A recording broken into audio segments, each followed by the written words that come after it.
From the Cronkite studios in downtown Phoenix, this is Cronkite News. A U of A teacher suing Arizona over a law that does not allow insurance to cover the medical costs of transitioning. The professor sharing with us how this is affecting his own life. Plus, local athletes are heading home to get geared up for the NFL draft. And saving sacred land, how a group of Native Americans are coming together to try to stop a massive copper mining project. Cronkite News starts now. Good evening and welcome to Cronkite News on Arizona PBS. I'm Marcella Baedo. And I'm Anthony Totri. Thank you for joining us. Another government shutdown could be on the horizon as Democrats and Republicans continue to struggle to find common ground when it comes to border security. With 1 week to avert another shutdown crisis, lawmakers tasked with coming up with the deal say they're optimistic. But they haven't announced a firm plan yet, and the clock is ticking. Until then, 800,000 federal workers will be eyeing the government's plans closely over the next week. If and when negotiators reach a deal and how quickly Congress can pass it is the biggest question of all. Republicans have been willing to go lower than the president's $5.7 billion request for border wall funding, and Democrats have signaled flexibility on money for barriers. But other areas of negotiations like border personnel and detention beds aren't going as well. Republicans want more, Democrats less. Confident that the members of the conference committee are going to come up with a good deal. Question is whether the president will go along with that. If we can work within some of the parameters that we've talked about today that we'll keep to ourselves right now, I think he would sign it. If no deal is reached, 800,000 federal workers could find themselves furloughed again or asked to work without pay. Meanwhile, President Trump is in El Paso, Texas today for his first political rally of the year, making his case once again for the border wall. The rally will take place tonight, kicking off a defining week for his push to build a border wall, one that could impact his presidency and his prospects for re-election. The mayor of El Paso said this morning that Trump was wrong to claim a border barrier was responsible for El Paso's drop in crime. In his State of the Union address, Trump said El Paso was considered one of our nation's most dangerous cities. A protest march is also scheduled at the same time as tonight's rally. Right now, a University of Arizona professor is suing Arizona for refusing to offer insurance coverage for transitional surgeries. The ACLU-backed lawsuit is highlighting the medical rights of the transgender community. As Ashley Carter reports, the professor says these rights have been fought for and won in at least one other state. Arizona is one of at least 5 states where transgender state employees are refused coverage under state health care plans to pay for transitional surgeries. The ACLU of Wisconsin recently fought that battle and won. Now, Professor Russell Toomey and his lawyers are working to do the same in Arizona. Russell Toomey is a family man, a husband and father of 2 who works as an associate professor of family and human development at the University of Arizona. Back in 2004, he paid $8,000 out of pocket for transitional surgery. Now, he needs more procedures he believes should be covered by insurance, just like any other state employee. Knowing, that my state discriminates based on my gender is also, it's never a good feeling to feel like you're being discriminated against. The ACLU filed a lawsuit against the state and the Arizona Board of Regents on Toomey's behalf, asking the U.S. District Court to remove exclusions in health plans for state employees who are transgender. The state long ago should have realized that this was discriminatory to prevent transgender people from receiving the same care that non-transgender people receive. Toomey's wife says she supports his legal battle. Filing a lawsuit is a big deal, and he's taking on a lot of emotional weight in doing so, and so it was a very big decision, and I was very proud of him for taking it on. The Board of Regents declined to comment, saying they don't comment on pending litigation. Toomey's surgery is on hold while he waits for the outcome of the litigation. It's just really anxiety producing, knowing that, I have this part of my body that, doesn't feel authentic to me. It's not clear how many state workers would be affected by the policy change. Toomey says he knows of at least 20 transgender employees. In the broadcast center, Ashley Carter, Cronkite News. An Arizona lawmaker is introducing a bill to get rid of the In God We Trust specialty license plates. The money from those license plates goes to Alliance Defending Freedom, which has been called an LGBTQ hate group by some for supporting recriminalizing homosexuality. The Arizona Department of Transportation confirmed to the Arizona Republic that the ADF has received over $900,000 from the specialty license plate sales since 2014. It was less than a week ago that President Donald Trump gave the State of the Union address, reporting to Congress on where the nation stands and what challenges we face today. Another nation was heard from, or rather nations, as the president of the National Congress of American Indians delivered the annual State of the Indian Nations report. Micah Bledsoe in our Washington bureau was on hand for the address and got reaction from some Arizonans who were there. NCAI President Jefferson Keel cited a number of problems in Indian country, everything from jobs to domestic violence. But he opened the 2019 State of Indian Nations address on an upbeat note. I stand here today to proudly proclaim to you, Congress, the administration, and the world, the State of Indian Nations is strong. Stronger than it was. But Keel says Native governments still face a number of issues, including a court challenge to the Indian Child Welfare Act, which gives priority to tribal members in foster care cases. Our Native families have suffered the agony of having our children ripped from us for far too long. And Keel says the pain of family separations is being felt by Indigenous people trying to enter the U.S. An agony that sadly Indigenous migrant families along our southern border now share with us. Many of the issues he cited came back to the question of tribal sovereignty, the ability of tribes to rule themselves. Ms. Tohono O'odham Maria Kateri Pablo says she sees it firsthand with the cattle her family raises. If the cattle wanders across the U.S.-Mexico border, it becomes a hassle, even though the animals may still be on tribal lands. Like sometimes the cattle are wandering onto the other side, and it's a long process to try to get them back. And cattle is very important to us. It's always been a part of our nation. Former Arizona resident Indonis Spears, a Navajo, says she supports the message that sovereignty for Indian nations is above all.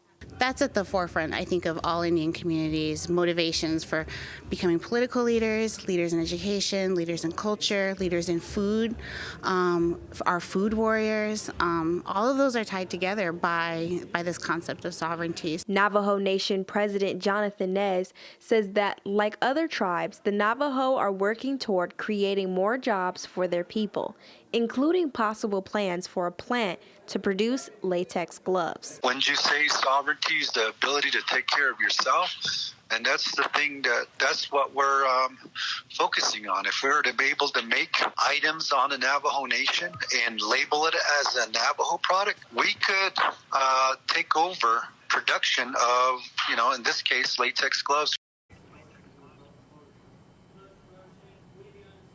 Keel said tribes are tackling issues like water rights and climate change and called on the federal government to join on those efforts. He also said the recent government shutdown shows a government that is broken and racked by partisan politics. In Washington, Micah Bledsoe, Cronkite News. The president of the Church of Jesus Christ of Latter-day Saints was in town yesterday. An estimated 68,000 people gathered in Glendale to hear Russell Nelson speak. It's believed to be the largest LDS gathering in Arizona history. Arizona has the fourth largest population of LDS members in the United States.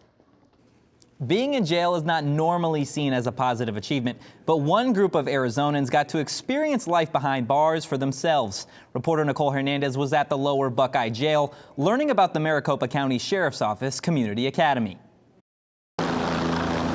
It's all about hands-on learning at the Maricopa County Sheriff's Office Community Academy. I never honestly knew fully what the Sheriff's Department did. The 3-day class brings community members into the MCSO facilities, teaching them about each branch of the Sheriff's Office.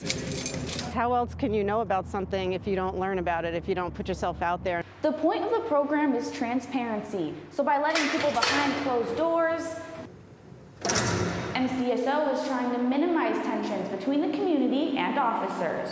I think it helps us kind of humanize the badge so people can see us, well, specifically today, outside of uniform. For some, participating not only gives perspective, but also can lead to a career. We have had people that take this course and end up becoming employed by the sheriff's office. And with over 400 current job openings, that recruitment is important. Not everybody has to put on the gun and the badge. We also have police dispatchers, we have admin assistants, people that are interested in counting and numbers. All things you can learn during the academy. To participate, you have to apply online and pass a background check, since MCSO takes you in restricted areas. They are here to protect us. They are serving us. They are good people with big hearts, because it takes that to do this job. In Phoenix, Nicole Hernandez, Cronkite News. There are 4 academies every year, 2 in English and 2 in Spanish. The next one is scheduled to start on March 9th and continue the 2 Saturdays after that. Arizona's very own Kirsten Sinema got spoofed on Saturday Night Live over the weekend. In a Woman of Congress sketch, SNL nicknamed Sinema a kooky Arizona lady. Sinema and several other female Democratic lawmakers were parodied as a crime-fighting team as well. Go ahead and take a look. I used to be in the House, but now I'm in the Senate. I'm bicameral, bipartisan, and bi. Deal with it. Sinema has not yet commented on the sketch. Stick around. Up next on Cronkite News, the struggle to teach the English language in Arizona classrooms. We talked to the teachers fighting for their students to have equal rights when it comes to getting a solid education. And future NFL athletes training here in the Valley in hopes of making it into the NFL draft. As journalists at Cronkite News, we report on stories that matter to you by focusing on the local impact. We dig deeper and work tirelessly to keep you informed. Live in Wickerburg. Live in Los Angeles. In Cleveland. In Washington. In Louisville. From Jerusalem. Live in Philadelphia. From around the world to right here in Phoenix. At Cronkite News, we report the facts and stick to the truth. I'm Judy Woodruff, anchor and managing editor of the PBS NewsHour. The journalists of tomorrow face a fast-changing media landscape, but quality news remains vitally important to our communities, our country, and our world. At ASU's Walter Cronkite School of Journalism and Mass Communication, students learn solid, reliable reporting, holding the powerful accountable, and rebuilding the public's trust. The Cronkite School and Arizona PBS, preparing the next generation for a stronger future of journalism. I started watching Horizon. It was all about local, detailed information, interviewing representatives, the debates. It was all local, and having moved here from Minnesota, I really didn't have a lay of the land, so it was a way to get details on the new state I'd moved to, and I liked it. It wasn't combative, it was informative. It was just, here's the facts. That sucked me in quite quickly. For more information about including Arizona PBS in your future plans, visit azpbs.org/giving. Arizona State Treasurer Kimberly Yee has proposed Senate Bill 1184, which would require high school students to learn personal finance as a part of the already required semester of economics. Concepts include money management, balancing a checkbook, and debt consequences. This bill has passed the Arizona Senate Education Committee and is now awaiting a vote from the state Senate. If it passes, it will go to the House for voting. How much time do students who don't speak English need to learn our language? Senator Paul Boyer proposed new legislation to revamp the English language development program in Arizona schools. As Tavia Madison reports, Valley teachers are advocating for this bill. All individuals matter. Amethyst Hinton, an English language development teacher at Rhodes Middle School, spends her days in the classroom teaching 7th and 8th graders. Can you guys continue to quietly pass the stapler? But in her time as an ELD instructor, she has noticed some flaws in the system. We've got a lot of different populations at our school, and they're not all achieving at a high level. And although personally I'm trying to innovate in ELD, the structures are so rigid that it's creating a mismatch. That's why she has joined other Valley teachers to advocate for Senate Bill 1014 in hopes of improving the ELD system in schools and to fight for her students.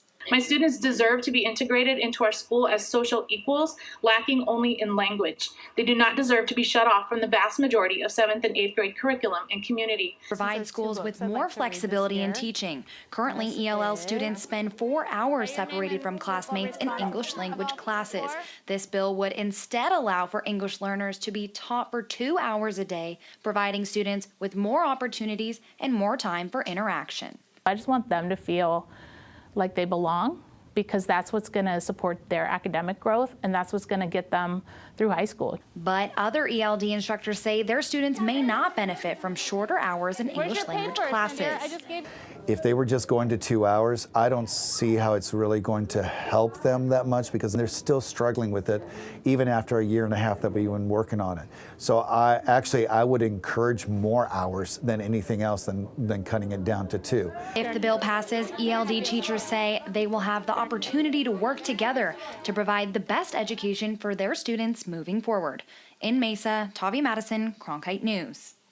Over the last 10 years, Arizona has seen a large achievement gap for English language learners and one of the lowest graduation rates in the country, according to the Arizona Education Association. Advocates are hopeful the bill passes so Arizona schools can get back on track and more ELL students can graduate high school. Coming up next on Cronkite News, a copper mining project continuing to stir up controversy. We'll show you how a group of Native Americans are fighting to save their sacred land. Temperatures right now in Phoenix, 58 degrees with plenty of sunshine. We have not reached that 60-degree mark at all on this very chilly Monday. We are expecting a warm up and some rainfall on your Valentine's Day. I have that full 7-day forecast for you later, so stay put.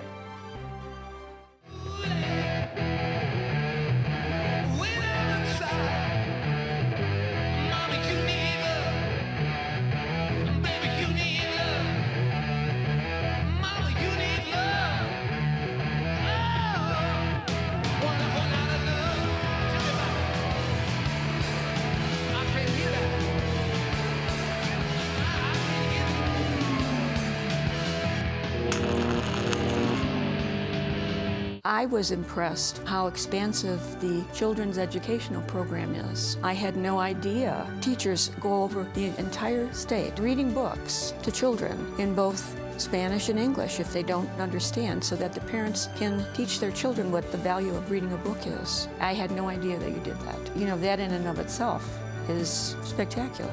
For more information about including Arizona PBS in your future plans, visit azpbs.org/giving.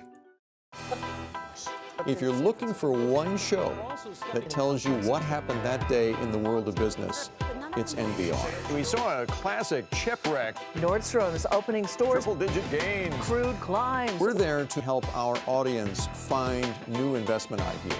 The market still has room to go up. Nightly Business Report is the longest-running business television program in history. Weeknights at 10:30 on Arizona PBS. Millions of people die every year from drinking dirty water. I would never have felt I had the ability to do something without ASU pushing me. We built filtration systems out of local materials with the people. To see those kids drink clean water for the first time, it's the most rewarding feeling that you can ever have. I went to ASU because I wanted to change the world. The thing I never would have expected is how the world would have changed me. Over the weekend, members of the nonprofit group Apache Stronghold led a 45-mile walk from the reservation to Oak Flats near Superior. As Cronkite News reporter Gabrielle Oliveira explains, they've done this walk for the past 5 years to raise awareness about the impact a massive copper mine would have on sacred land. It's a chilly Sunday morning, and everyone here at Oak Flat, a plot of land an hour east of Phoenix, just completed a 45-mile walk in 2 days. Apache Stronghold spokesman Wenzel Nosey led this year's walk. He says it's needed to protect the sacred area, where Resolution Copper Mine wants to create a new mining area. Well, you know, we're sitting here where Resolution Copper is to destroy a place of value for many reasons, and that will be destroyed for forever and never to ever return. That will not only affect us Apaches, but affect everybody in Arizona and everyone across this country. Resolution Copper wants to develop a mine that would meet about a quarter of the country's demand for copper. But Nosy says that this mine would destroy Oak Flat. This is no different than being a Christian. This is a place where gifts were given in this part of the world. And, you know, to make people understand it, how can we, or how can anyone destroy a religious place that has that significant meaning? Resolution Copper sent a statement today that says that they, quote, value the history, beliefs, and cultures of our neighbors and local communities. We also respect the right to engage in peaceful protest. We have worked to form strong relationships and a two-way dialogue with all neighbors in the region in order to shape Resolution Copper's future, and that will continue to be our approach moving forward. Stephanie Mushrush came from Los Angeles to do the walk for the 5th time. She says it's been life-changing. For me, Oak Flat is where I woke up. I had been going to ceremonies for years, but growing up as an urban Indian, urban native in the city and in surrounding areas, there's a disconnect. Mushrush says that coming to Oak Flat helps her connect with the earth. Resolution Copper is currently in the permitting process for the mine, which would be one of the largest copper mines in the world. In Oak Flat, Gabrielle Oliveira, Cronkite News. Resolution Copper now funds a program which employs Native Americans from many tribes to record culturally significant sites. You can learn more about it by going to cronkitenews.azpbs.org. Now moving on to weather, I hear it's going to be a cuddly Valentine's Day indoor this week. That's right. I'm going to have to keep my Cupid shuffle indoors this year. That's what you're telling me? All I'm going to say is bring that umbrella with you unless you want to get wet, because those clouds do not care about this holiday. The rain is going to come. Looking at some weather headlines, it is going to be very chilly in the morning tomorrow, so you're still going to want to go in that car and crank that heater up. Highs are well below normal for this time of the year in the state, so we really are embracing that winter weather this year. And there's going to be some sunshine statewide, so it's going to be a beautiful day outside tomorrow, so head out. Looking at this day 50 years ago in Phoenix, snow fell down 5 inches. So if we thought it was cold today, we are dealing with nothing to what those Phoenicians were facing 50 years ago. Planning out your day tomorrow, by the time you wake up, 40 degrees. So again, you're going to want to head to that car and crank that heater up. By noon, 60 degrees. Already warmer than what we've been facing the whole day today. And by the time you get off work, 69 degrees. So if you want to go out of the office and head to Camelback for that hike, perfect weather for tomorrow. Looking at the 7-day forecast, as we said, rain is coming on Valentine's Day. So if you are a single and want to stay indoors and watch that rom-com, perfect weather for it. And if you are heading out on date night, bring that umbrella and make those dinner reservations inside, because you don't want to get wet on Valentine's Day, of course. Looking at the rest of the week, Friday, it is going to be plenty of sunshine going into the weekend, 65 degrees on Saturday, Sunday, 70 degrees. So we are going to warm up a lot this week. From the Cronkite Weather Center, Ashley Carter. After the break, what's bringing some of Arizona's top athletes back to the Valley? We take a closer look at the Training Institute getting athletes with dreams of the NFL game ready. With wildfires, a scarcity of water, and other environmental issues facing the Earth today, it's critical to stay up to date with local impacts of a changing climate. That's why we created Elemental, covering sustainability, a multimedia collaboration between public television and radio stations. From climate change to water conservation to renewable energy and much more, Elemental covers the latest in sustainability news. Find our stories on our website, elementalreports.com. I'm Matt Berry, ESPN Sports Center anchor and graduate of ASU's Walter Cronkite School of Journalism and Mass Communication. With its bachelor's and master's degrees in sports journalism, the Cronkite School is preparing the next generation of sports journalists to tell stories that matter, stories that excite, inspire, and inform. Cronkite immerses students in covering sports at all levels in one of the country's top sports markets. It's this hands-on experience under the guidance of award-winning sports media veterans that shape the top journalists of tomorrow. College athletes travel all over the country for their sport, but as Ashley Mackey reports, the Fisher Institute is bringing some of Arizona's top athletes back to the Valley to train. With the NFL Combine quickly approaching this month and the NFL Draft not too far behind, Valley athletes are making their way home to train at Fisher Institute. Offensive tackle A.T. Hall went to Brophy College Prep in Phoenix and played college ball at Stanford, but says coming back home was a no-brainer. It's just awesome to be able to be home and be comfortable. That's the biggest thing. I'm not in some foreign environment. I'm where I'm comfortable in my city, and I can just work hard every day and get better. Timmy Hernandez, who went to high school at Mountain Point High School and college at Oregon State University, says it also gives athletes who went further from home a chance to come back and play. For people who didn't play at Arizona State, or NAU, you kind of get to come back and train for in the NFL, something that you want to do, but at the same time, you're still surrounded by your family, and that's something that I missed for the last 3 years being in Oregon. College prospects from all over the country come here to Phoenix to train at the Fisher Institute. But Fisher also hopes to inspire local athletes here in the Valley. The younger generation can see someone they watched in high school or junior high school and say, hey, he's training at Fisher Institute, and then the next year he went to the NFL, and it says, if they can do it, and they go to this high school, I can do it. So it really allows an opportunity for some people who maybe don't believe in themselves to go ahead and try and do it for themselves. Since opening in 1997, Fisher Institute has trained 9 college football players from across the country who were drafted in the first round of the NFL, including Devon Kennard, who is now with the Detroit Lions. In Phoenix, Ashley Mackey, Cronkite News.